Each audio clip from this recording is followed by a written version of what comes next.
Buenos días. Hoy vamos a ver el tema de abordaje de tumores óseos. Mi nombre es Diego Mendoza Venegas, soy residente de tercer año y mi maestro asesor fue el doctor Manuel de Jesús Villarreal Hernández.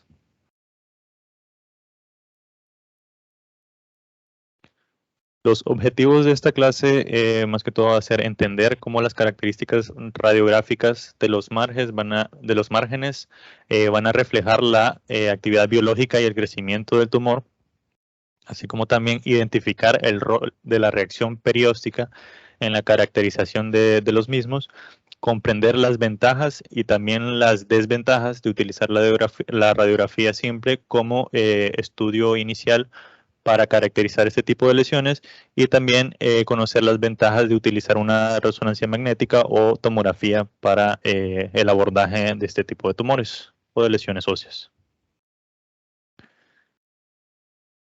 Como introducción tenemos que el término tumor óseo abarca una categoría amplia de neoplasias tanto benignas como malignas, también anomalías focales reactivas, anomalías metabólicas y también diversas condiciones que van a simular tumores.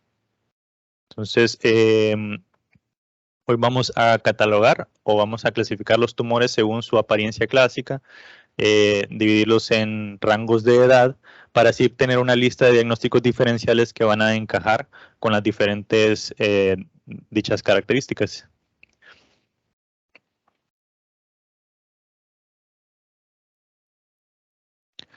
¿Cuál va a ser el papel del radiólogo en el abordaje de tumores óseos? Bueno, primero, como primer punto, la detección de la patología. A veces se detecta incidentalmente. En el diagnóstico también vamos a poner una parte importante para el abordaje de este tipo de patologías, para el tratamiento, planeación quirúrgica y también para el seguimiento después de que le hayan dado un tratamiento adecuado. ¿Okay? El día de hoy pues nos vamos a enfocar más que todo en la detección de la patología y en el diagnóstico. A pesar de los avances que se han ido dando con nuevos métodos de estudio, como decir la resonancia magnética, la tomografía, la radiografía sigue siendo el método de elección y la modalidad de imagen inicial para el estudio de este tipo de pacientes o este tipo de patologías. Cuanto a la tomografía va a ser superior a la resonancia magnética si lo que queremos ver va a ser un componente condral u óseo, para también limitar mejor los márgenes y también ver la reacción perióstica. Sin embargo, la resonancia nos va a ayudar mucho para disminuir los diagnósticos diferenciales cuando esta lesión es indeterminada por los estudios que antes les mencioné, cuando muestra signos de mucha agresividad, para ver la afectación de tejidos blandos, para ver si afecta la médula ósea, así como también ver si está afectando tanto articulaciones, compartimientos musculares o neurovasculares.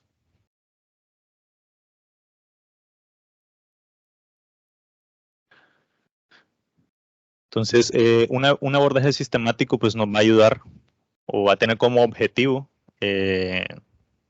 no realizar un tratamiento excesivo en caso que una lesión sea benigna.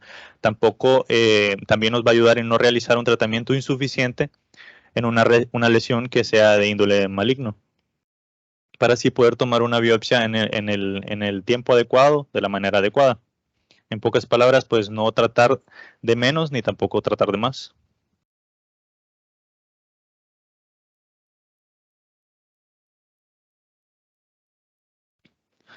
Bueno, ahondando ahora con las características del abordaje sistemático, pues como había mencionado, la radiografía simple nos va a ayudar proporcionando datos importantes para la toma de decisión en una lesión ósea o un tumor óseo. Los datos más importantes van a ser estos dos: la localización y la edad. Por localización me refiero en qué hueso está y en qué parte del hueso está, si está en la diáfisis, en epífisis, y la edad del paciente. Conociendo solo estos dos datos, pues ya vamos a tener una lista de diagnósticos diferenciales sin siquiera mirar el estudio de imagen. Y la apariencia específica de la radiografía pues nos va a ayudar a reducir aún más esta lista de diagnósticos diferenciales a conducir a un diagnóstico, incluso a un único diagnóstico correcto. Entre las características radiológicas o radiográficas que vamos a caracterizar, aparte de la localización, va a ser los márgenes. La zona de transición, si es una zona de transición amplia o estrecha. La reacción perióstica, el tipo de reacción perióstica, dependiendo de eso vamos a clasificar la lesión como agresiva o no agresiva. El tamaño y número de lesiones, si presenta algún tipo de componente blando, de tejidos blandos, ya que si tiene presencia de este tipo de componente, pues es más común que tenga, o más probable, perdón, que tenga que sea maligno, y el tipo de mineralización.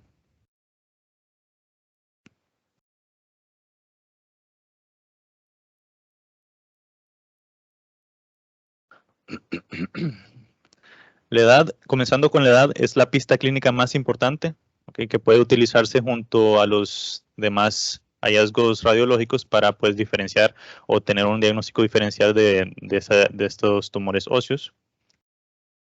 Hay muchos autores lo dividen diferente. En este caso, pues lo dividimos en menores de 30 años, ¿okay? Y mayores de 30 años. Hay ciertos tumores que se van a enfocar o van a aparecer en un rango de edad específico. Por ejemplo, el quiste óseo aneurismático pues va a aparecer en pacientes menores de 30 años, igual en los condroblastomas. Otro ejemplo va a ser el tumor de células gigantes, el cual aparece usualmente cuando hay cierre de la placa fisciaria, por ende pues va a aparecer después de los 20 años de edad. ¿Okay?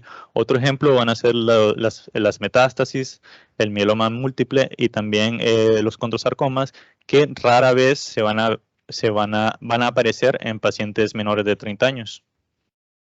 Y vemos esta tabla, una tabla en que muestra los diferentes rangos de edad, en qué rango de edad van a aparecer cada patología. Vemos como en los pacientes menores de 30 años, la mayoría de tumores van a ser benignos, a excepción del sarcoma de Ewing y el osteosarcoma. Caso contrario, de los pacientes que tengan mayor de 30 años, pues la mayoría de tumores óseos o lesiones óseas van a ser de índole maligno.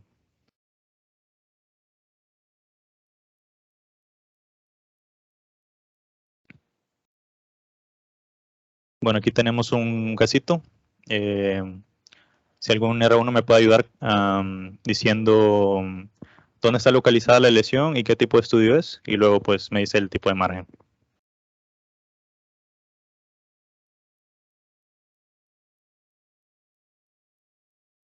¿No está poniendo?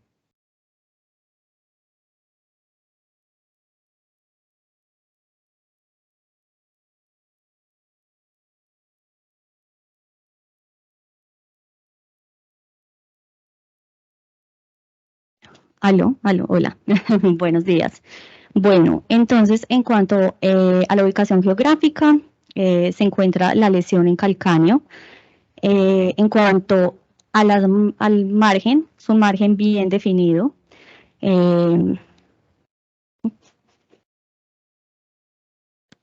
Entonces dirías que el tipo de margen es el margen está bien definido y es geográfico. Geográfico, así es.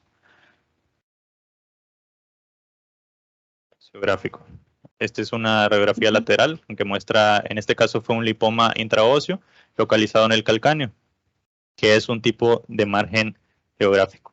¿Y dirías que este tipo de margen es no agresivo o es agresivo? Es no agresivo. Así es.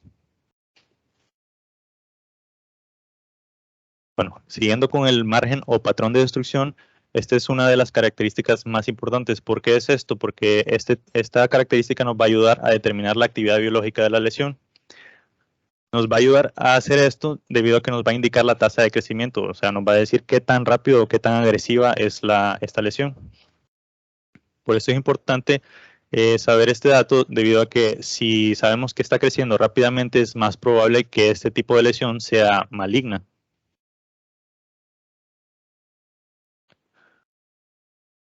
Este tipo de reacción pues se explica que si una lesión crece lentamente, entonces el hueso va a tener chance de oportunidad de retirarse de la lesión, eliminando el hueso alrededor de la lesión y depositando unos márgenes escleróticos a su alrededor, como vemos en esta lesión. ¿Okay?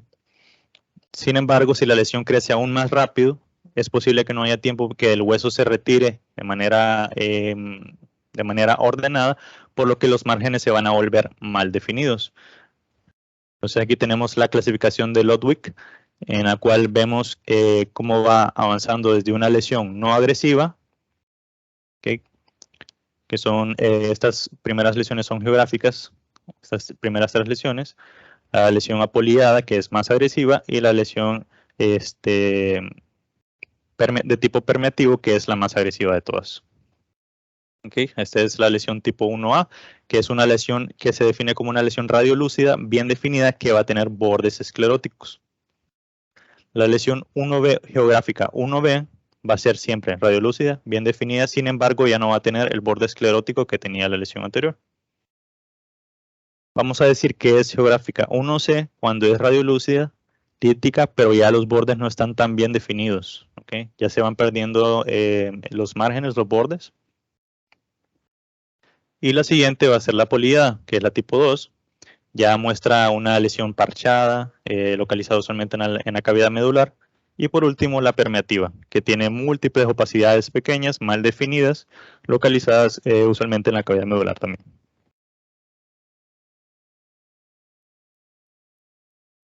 A continuación voy a dar ejemplos de cada uno de los tipos de márgenes. Aquí tenemos en esta radiografía lateral del pie, en cual les había mostrado anteriormente, una imagen redondeada, radiolúcida, bordes escleróticos, ¿ok?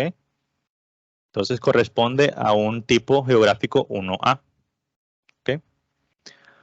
La siguiente imagen, el borde inferior a la izquierda, pues vemos una radiografía anteroposterior del fémur, en cual vemos un foco lítico, bien definido. En este caso, pues ya no va a tener el borde esclerótico como observábamos en la imagen anterior. Entonces, este va a corresponder con un patrón geográfico de tipo 1B. En la siguiente imagen, pues una radiografía lateral del fémur muestra una gran lesión localizada mal definida. ¿Okay? Ya no vemos ni bordes escleróticos, ni tampoco podemos diferenciar dónde comienza exactamente y dónde termina la lesión. Por ende, este es un tipo 1C. Okay, aquí vemos que también esta lesión está teniendo una reacción perióstica, pero eso más adelante pues lo vamos a describir con más detalle. En cuanto a la lesión con los bordes azules, pues una radiografía anteroposterior del fémur, cual vemos una imagen mal definida, lítica, parchada, que está afectando la cavidad medular. Esto dio como resultado un osteosarcoma y es de tipo 2. Es un tipo de margen tipo 2, en el cual es un patrón apoliado. Y por último, pues tenemos una radiografía anteroposterior que muestra un patrón permeativo. ¿Okay? Vemos un patrón permeativo fino, el cual afecta tanto la corteza como el espacio medular, tanto de la diáfisis como de la metáfisis, de la porción proximal de la tibia. Este caso fue un paciente que tiene o tenía pues sarcoma de Ewing.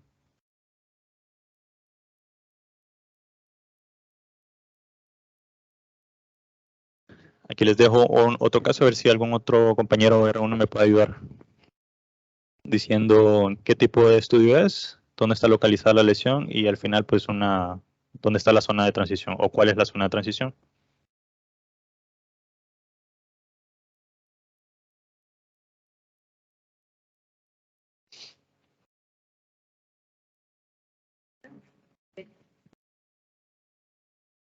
Bueno, aquí tenemos una radiografía anteroposterior de la articulación de la rodilla, donde se alcanza a ver el tercio proximal del fémur y del peroné. Y es y pues vemos una lesión con bordes definidos, con borde esclerótico y una zona de transición.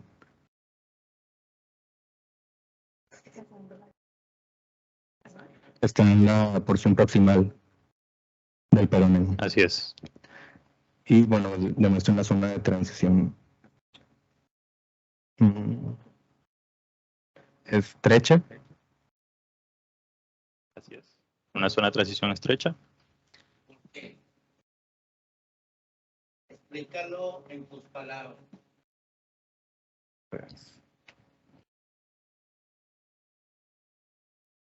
Porque con opciones puedes adivinar. Bien.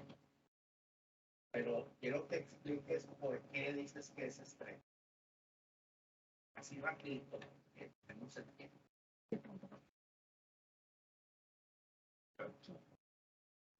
¿Qué significa eso? O sea, ¿qué significa la zona de transición? Porque que tú dices, bueno, es zona de transición, pero pues, en palabras no son coloquiales, ¿qué es la zona de transición?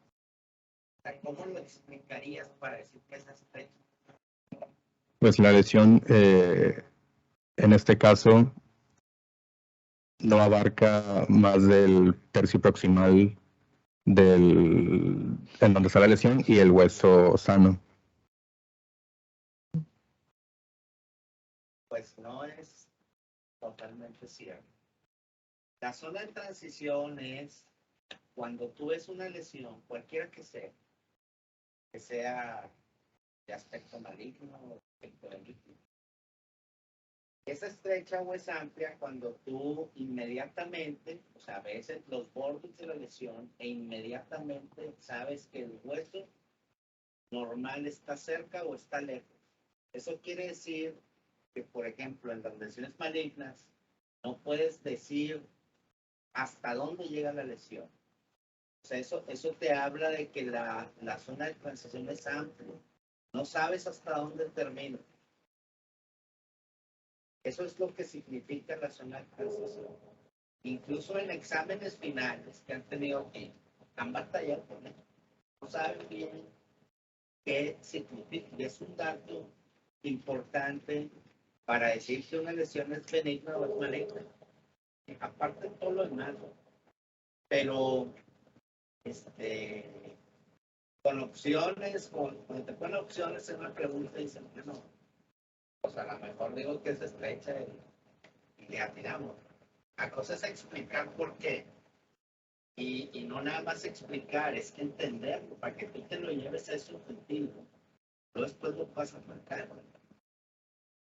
Entonces, ¿qué tanta distancia hay entre lo que es los bordes de la lesión y lo que aparece como hueso normal? Esa es la zona de transición. Así de sencillo. Gracias, doctor. No se oye, ¿ok?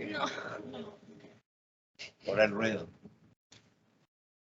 Entonces, no es nada más saber si es amplia o es estrecha, sino entender qué es amplio y qué es estrecho en estos casos, ¿verdad? O sea, en este tipo de datos que se ven en las radiografías simples, porque esto se aplica a las radiografías convencionales, no al resto de los estudios. ¿Ok? Sí.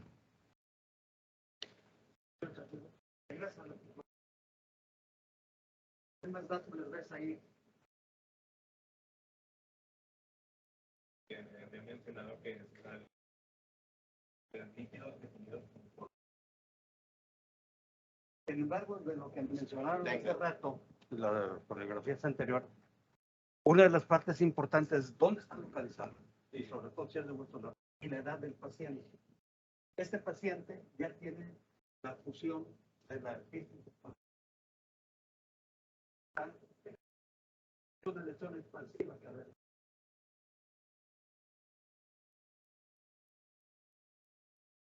Entonces, eso es muy importante. Este es un paciente adulto. Si es un paciente adulto, eso es una lesión. Pero está redondeado. Siempre de que la técnicos que más iba a ser es más redondeado. Por la edad y por la es un importante como si no son los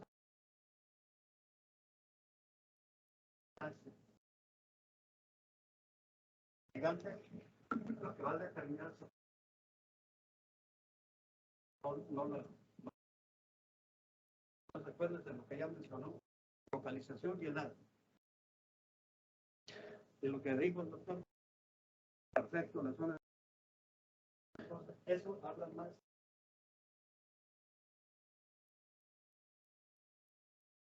Muchas gracias, doctores. En efecto, como bien decía el doctor Villarreal, la zona de transición es el indicador más fiable para determinar si una lesión va a ser benigna o maligna. Siempre y cuando sea una lesión osteolítica. ¿Cómo la vamos a definir? Pues va a ser la interfase del tumor óseo o de la lesión ósea y el tejido óseo sano. En otras palabras, ¿qué tanto podemos definir dónde termina la lesión y dónde inicia el tejido óseo sano? Entonces se va a dividir en dos, en estrecho y amplio. Estrecho siendo que nos va a indicar que es una lesión de índole benigno o que es no agresiva, y amplia, pues que es de índole maligno o agresivo.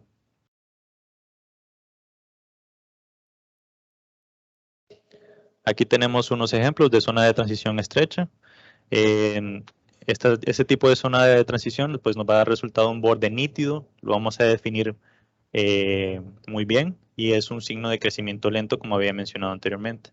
En los pacientes menores de 30 años ya podemos decir con seguridad que la mayoría de casos van a ser benignos. Sin embargo, en pacientes mayores de 30 años o particularmente mayores de 40, sí, el paciente aunque tenga pues características benignas, no debemos descartar alguna lesión maligna, tipo metástasis o un mieloma múltiple.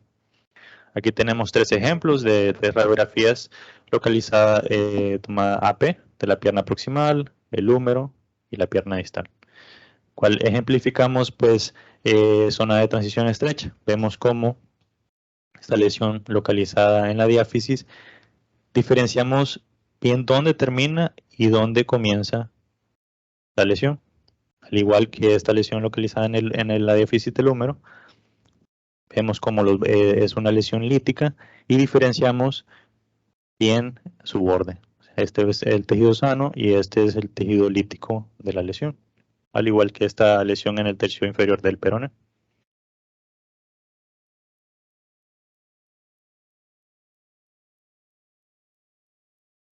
En cuanto a la zona de transición amplia, pues como había mencionado anteriormente, tiene un borde mal definido que nos va a indicar que presenta un crecimiento agresivo, que es una característica de los tumores óseos malignos. Sin embargo, van a haber dos lesiones o dos patologías que las vamos a tener que tener en cuenta en los diagnósticos diferenciales cuando tengamos una zona de transición amplia. Estas van a ser las infecciones, o sea, osteomielitis y el granuloma eosinofílico, que pues son lesiones benignas. Aquí vemos tres ejemplos de zona de transición amplia. La primera es una radiografía AP enfocada en fémur, una lesión lítica mal definida en el tercio inferior del fémur. Vemos cómo no podemos diferenciar o no podemos decir claramente dónde está comenzando la lesión y dónde está terminando. ¿Okay? Lo mismo pasa en estos dos ejemplos. Este es un ejemplo de una osteomielitis en una radiografía AP de pierna, una lesión lítica en la diáfisis, ¿okay?, de la tibia. Igual, los bordes mal definidos. Lo mismo sucede con este granuloma eosinofílico localizado en el tercio distal del radio. ¿Okay?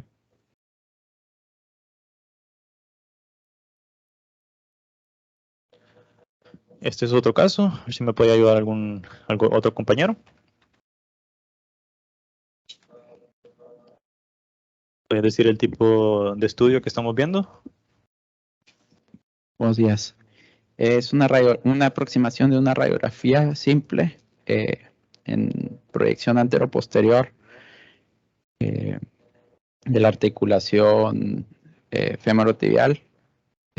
Así es. Vemos una lesión lítica en la epífisis del fémur. ¿Dónde la localizas exactamente? ¿No tienes un láser por ahí? ¿Cómo, perdón? Un láser, ¿no lo tienes?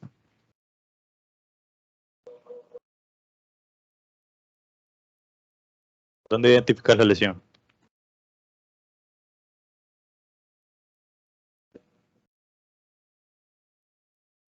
A ver, no sé si se mira bien.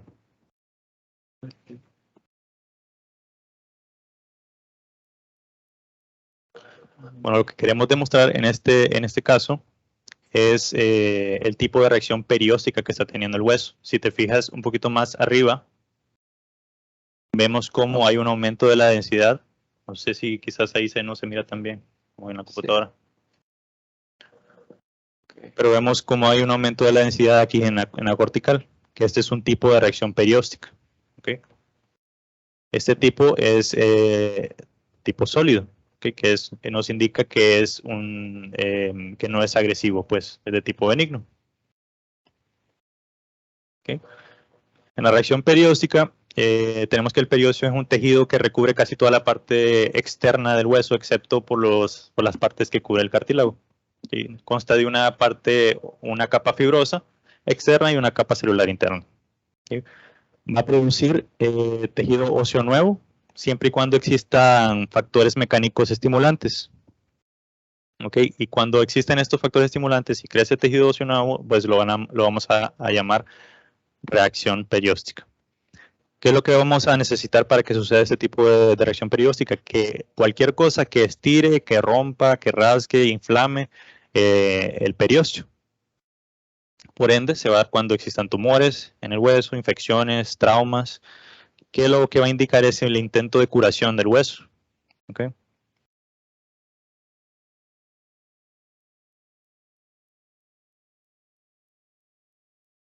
En esta reacción perióstica va a pasar lo mismo que les hablaba en los márgenes. ¿Okay? Con los procesos de crecimiento lento, pues el periósteo va a tener tiempo para responder a este proceso, lo que va a ayudar a producir hueso nuevo tan rápido como va creciendo la lesión. Por ende, se va a ver el hueso nuevo del periósteo sólido e ininterrumpido, como vemos en ese tipo sólido, ¿okay? Que nos indica una lesión benigna.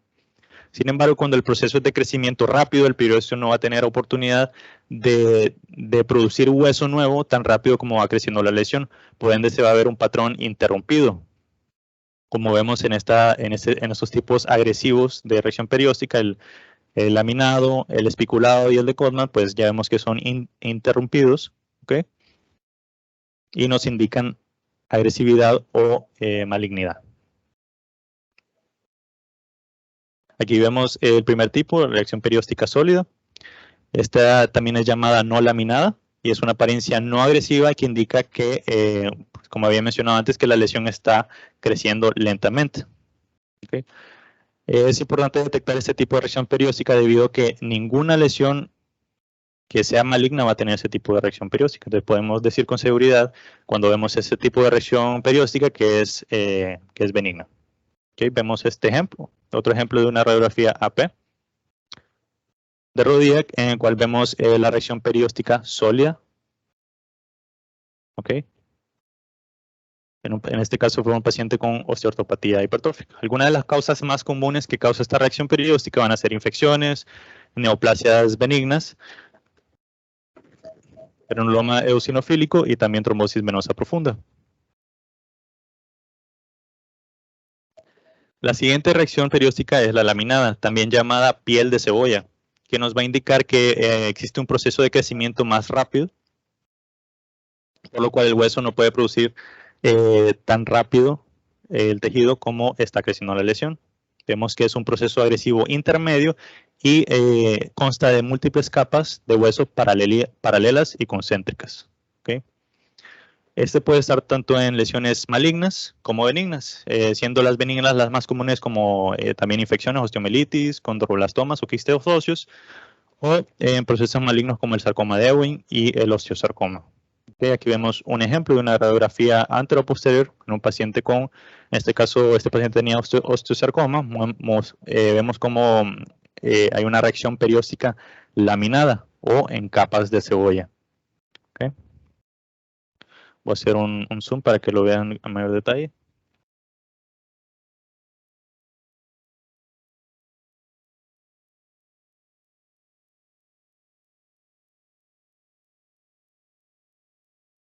Y por último tenemos la reacción perióstica triángulo de Codman y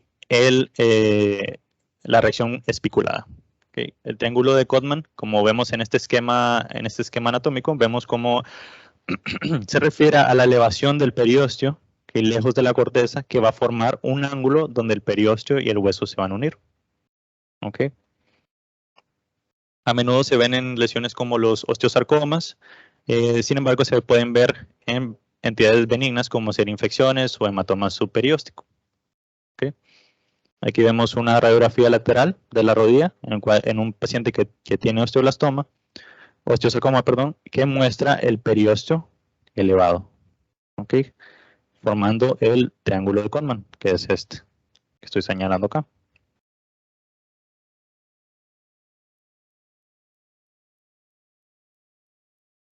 El otro tipo es el espiculado, también llamado pelo de punta, el cual es la apariencia más agresiva y es altamente sugestiva de malignidad. Aquí vemos un ejemplo de este tipo de reacción perióstica. En una radiografía anteroposterior vemos un paciente que tiene diagnóstico de osteosarcoma. Vemos una reacción perióstica en la cual está perpendicular a la porción más proximal del fémur. ¿Okay?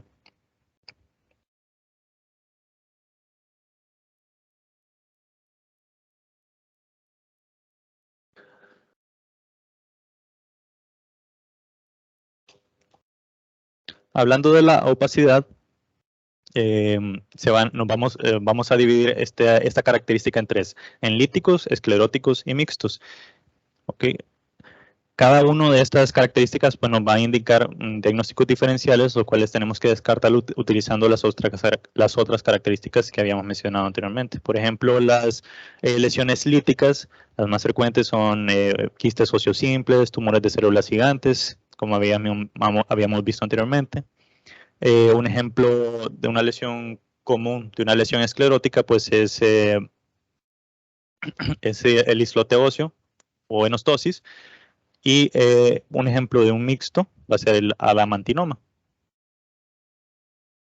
Y vemos un ejemplo de una lesión lítica, una radiografía PA de la muñeca, en cual vemos una lesión lítica expansiva, localizada en la metáfisis, que se extiende hacia el hueso subcondral. Este es un ejemplo de un tumor de células gigantes, que es uno de los ejemplos más comunes de una lesión lítica.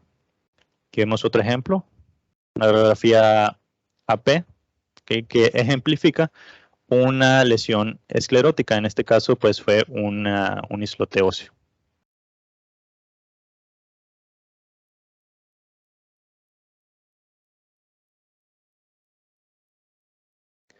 Ahora hablando de la mineralización de la matriz, pues las células mesenquimatosas van a producir distintos tipos de matriz, que son van a depositar tanto sea cartílago como hueso nuevo, que se puede calcificar, y dependiendo de la forma que va tomando, es que nos va a ayudar a diferenciar el tipo de matriz, si va a ser condroide, que nos va a indicar que van a ser tumores tipo encondromas o condrosarcomas, o de matriz osteoide, que por ejemplo van a ser tumores como osteomas osteoides o osteosarcomas. ¿Okay?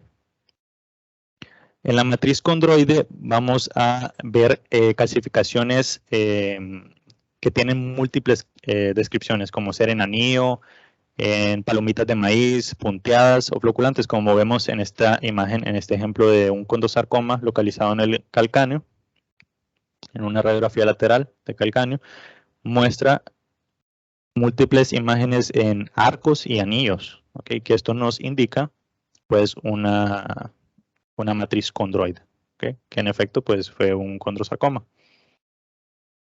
Y la matriz osteoide se va a definir como una osificación trabecular si la lesión es benigna, o una osificación en forma de nube o mal definida en caso que sea maligna.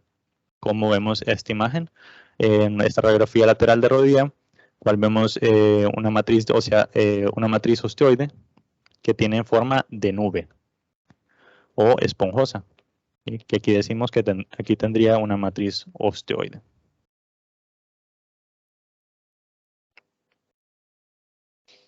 Ahora hablando de la localización, pues la ubicación de la lesión ósea dentro del esqueleto pues nos va a dar otra pista en cuál va a ser el diagnóstico diferencial.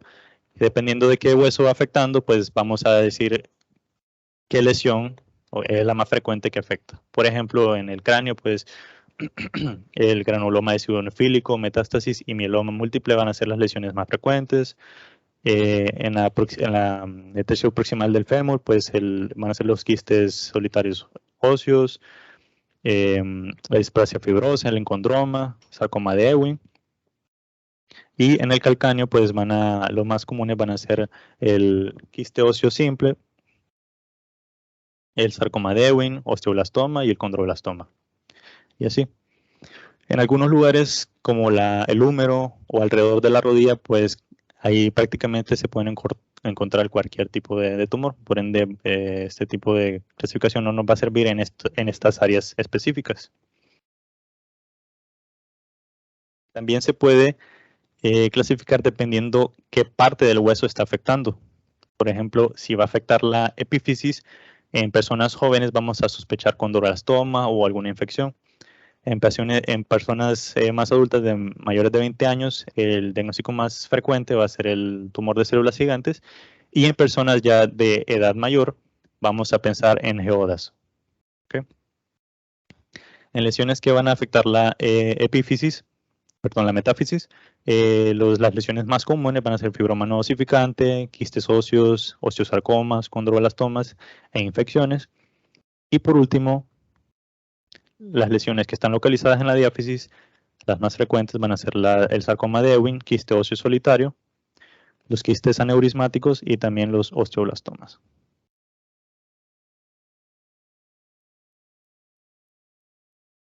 Otra manera de clasificarlo es por respecto al eje central del hueso. ¿Sí? Y dependiendo de esa localización, pues vamos a también pensar en qué tipo de lesiones o qué diagnóstico diferencial podemos dar.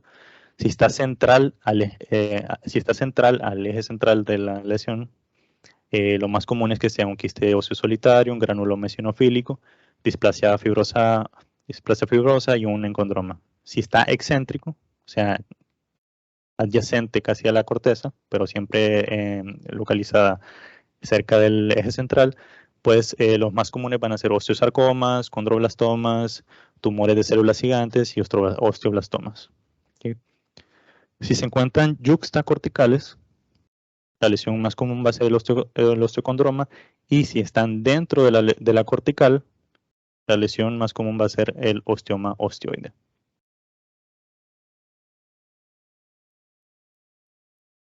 En cuanto al tamaño y el número, pues hay entidades que van a depender del tamaño, debido a que su diagnóstico va a depender de ello, debido a que tienen características radiográficas e histológicas muy similares. Por ejemplo, el osteoma osteoide, el nido tiene que medir menos de 1.5 centímetros para considerarse ese diagnóstico, y el osteoblastoma tiene que medir más de 1.5 centímetros, ¿okay? Dependiendo del tamaño, porque van a tener características radiográficas similares. Lo mismo sucede con lesiones condrales de 1 a 2 centímetros. En un hueso largo lo más probable es que sea un encondroma. Sin embargo, si ya mide más de 4 o 5 centímetros, ya consideramos que el diagnóstico más común va a ser el condrosarcoma. En cuanto al número de lesiones, pues dependiendo si es un adulto o un niño, vamos a pensar en ciertos diagnósticos diferenciales. Si es en adultos, vamos a pensar la lesión más común va a ser metástasis, luego le va a seguir mieloma múltiple, encondromatosis y displasia fibrosa, y en niños van a ser lesiones relacionadas a leucemia, granulomas eosinofílicos y por último metástasis. Es importante que tengamos en cuenta estas mnemotecnias, ¿okay? Que van a hablar de lesiones, cuando hablamos de lesiones líticas únicas o lesiones líticas múltiples. ¿Okay? Esto aplica en lesiones líticas. Entonces es importante que siempre tengamos en mente esta lista, ¿okay? Debido a que aquí vamos a encontrar el 95% de las lesiones líticas van a estar en estas mnemotecnias. ¿Okay? El Phegnomagic y el FEMI. El FEMI va a ser en múltiples, Phegnomagic en únicas. ¿Okay?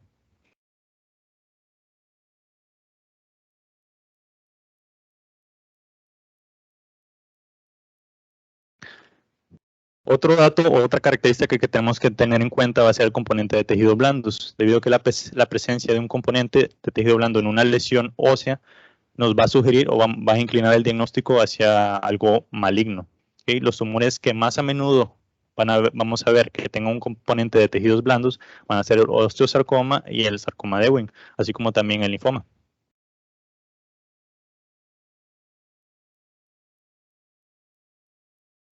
¿Cuáles van a ser las ventajas y las desventajas de utilizar la radiografía para caracterizar y diagnosticar ese tipo de tumores? Las ventajas, como sabemos, bajo costo, es accesible y también es un método pues, que nos ayuda bastante, es conciso para evaluar a la lesión en un número limitado de imágenes. Y las desventajas, pues que va a tener una superposición anatómica en ciertas regiones del cuerpo, que nos va a limitar pues evaluar los tejidos blandos o incluso evaluar las regiones óseas. También nos están limitadas para ver el volumen del tumor, la relación del tumor con las estructuras circundantes y la extensión de la enfermedad hacia la cavidad medular, que para eso pues nos ayudaría más la resonancia magnética.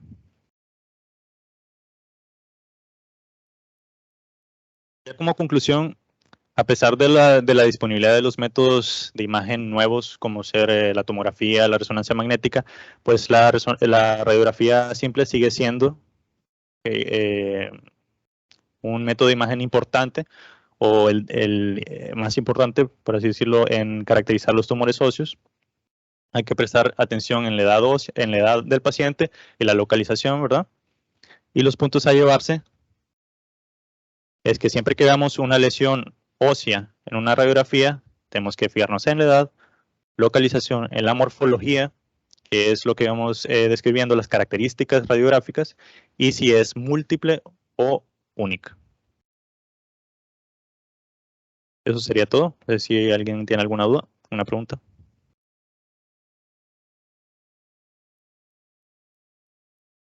Gracias.